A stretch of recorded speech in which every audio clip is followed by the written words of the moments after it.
Hello, I'm Lawrence, and in this video I will show you how to play the golden solution. In this replayable escape room the game card game, you play as a group of medieval alchemists.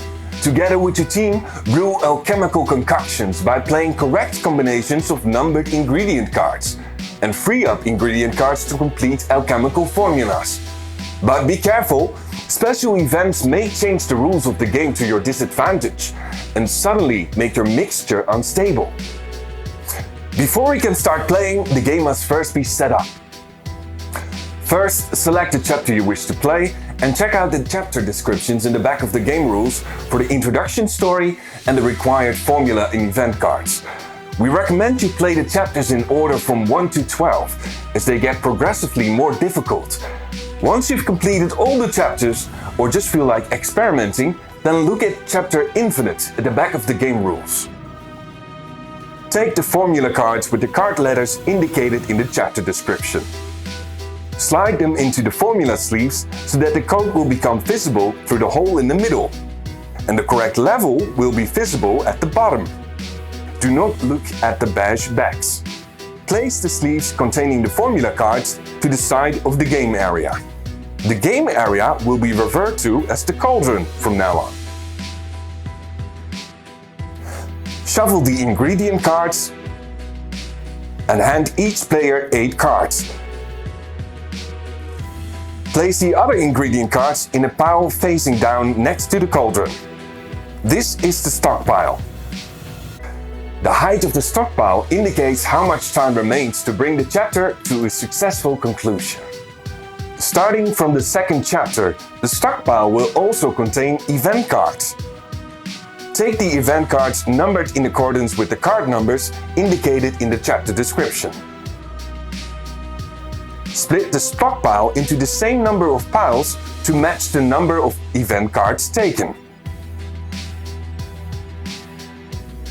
Shuffle the event cards and place one facing down on each pile.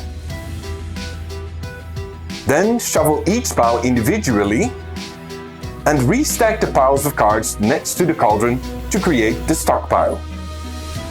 Place the card featuring the waste barrel next to the stockpile. This serves as the discard pile. Now everything is ready to start playing. The goal of the game is to complete all formulas and empty the waste barrel before the stockpile runs out. Read the introduction story in the chapter description out loud. Then the game will start. If there's a player who can go immediately, this player may start. In order to be able to go, a player must be able to place 3 or more ingredient cards in 1 or more valid combinations in the cauldron. If none of the players can go, the oldest player starts. Ingredient cards must be placed in the cauldron in combinations of at least 3 cards each. There are 2 types of combinations. There are straights, cards of the same color with numbers in ascending order, and there are sets, cards of different colors featuring the same number. When all ingredient cards form correct combinations of 3 or more cards each, the cauldron is stable. Remember this term well, as it will be used a lot.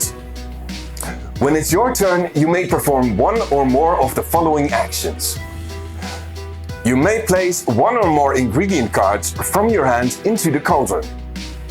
You may add them to existing combinations to increase their length, or play completely new combinations.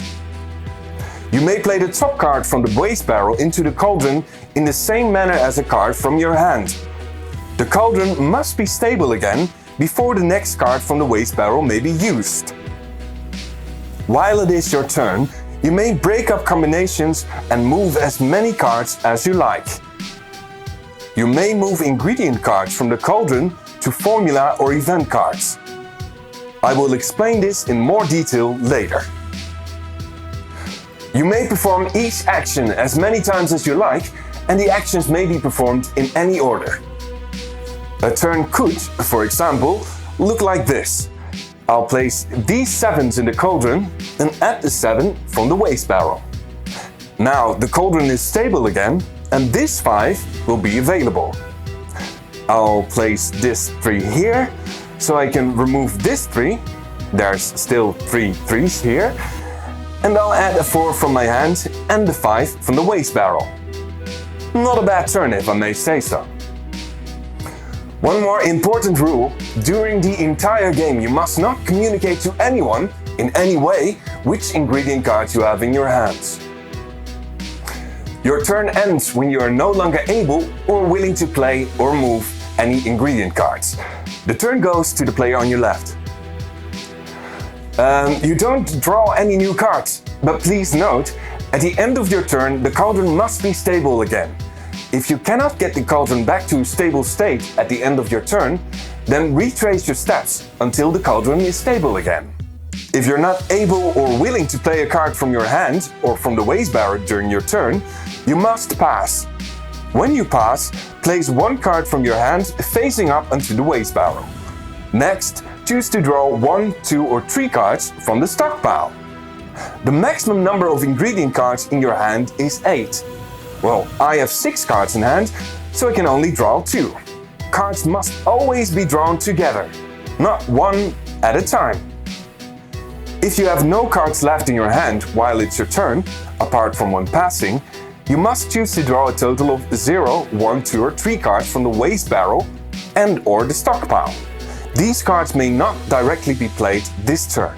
When you have no cards in your hand at the start of your turn, you must draw a total of 1, 2 or 3 cards from the waste barrel and or the stockpile and continue your turn, in which case the cards you've just picked up may be played immediately.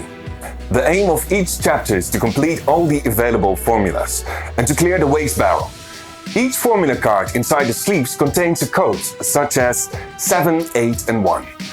In order to complete this formula, the required ingredient cards, a red 7, a yellow 8 and a blue 1 must be moved to this formula card. While it's your turn, you may move one or more required ingredient cards from the cauldron to one or more formulas.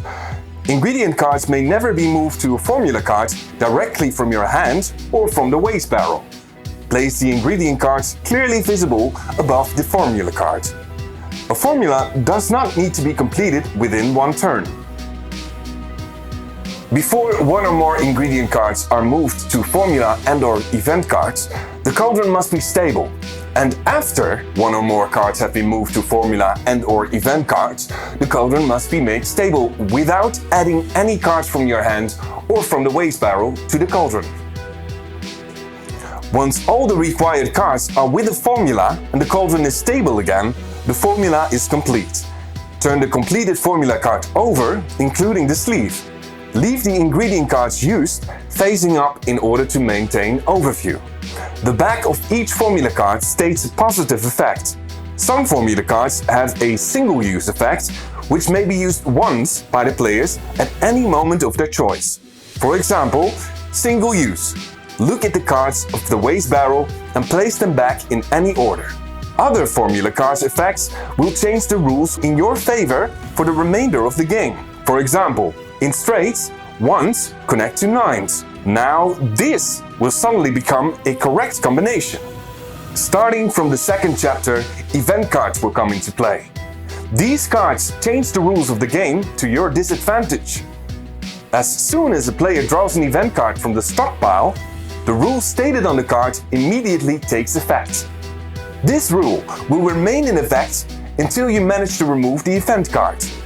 And by the way, overlapping the ingredient cards is a good way to save space on your table. It may happen that the combinations in the cauldron fail to comply with the new rule, leaving the cauldron unstable. For example, the event card states 5s don't connect to 4s. These green and yellow straights do not comply with the rules anymore, and the cauldron has become unstable. If the cauldron is no longer stable immediately after the event card has been drawn, then move ingredient cards around or move them to formula or event cards, excluding the event card you have just drawn, until the cauldron is stable again. It is not allowed to use any cards from your hand or from the waste barrel to make the cauldron stable again. To stabilize my cauldron, I could do the following. This 4 cannot connect to this 5, so it needs to go. And this 4 cannot connect to this 5, so this straight is completely broken up. Luckily, I can move this 4 to this formula, This 5 I can move here, and this 6 I can move here. Now I'm only left with this 3 and this 4. Ingredient cards which cannot be added to valid combinations or moved to formula or event cards must be placed onto the waste barrel in any order, like these. Now the cauldron complies to the rules once more and has become stable. An event card may be removed in the same way as formula cards may be completed. There's only one difference. The required ingredients are less specific. For example, to remove this event card, I will need a red card of any number and a 5 and a 1 of any color. Please note, any cards that have been moved to formula or event cards may no longer be used in the cauldron. So think carefully about which cards you use to remove event cards. For example, use cards that may possibly be in the way of completing formulas and keep the important cards.